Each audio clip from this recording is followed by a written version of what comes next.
And you could see China maybe with a bold, aggressive, preemptive response. Mm-hmm. They're already out of it.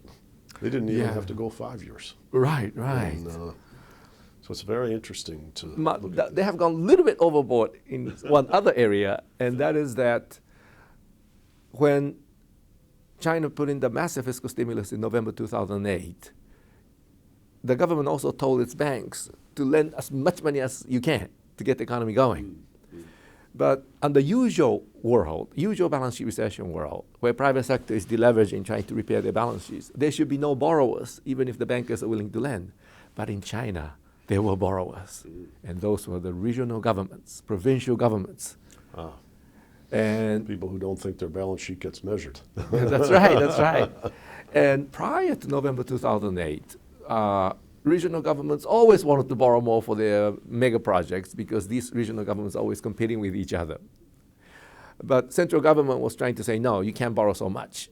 And the central government also told the banks, don't lend too much to the regional governments.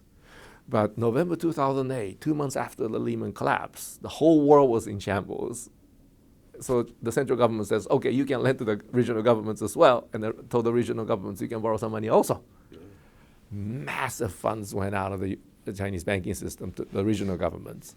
And of course, regional governments spent that for their mega projects. The money then flew into the private sector. And we have a massive housing bubble in China at the moment. Shanghai, ordinary condominiums costing nearly $1 million for people who are making so much less than the average. Yes. Yeah. And so now they have these housing bubbles problems that they have to deal with. And that part, I think they are very serious now because they're afraid that if this kind of house prices remains, there could be a revolt somewhere down the line. The people are saying, we're working so hard. Affordability crisis. We cannot afford anything. Yeah. And so I think their clampdown on housing market is real.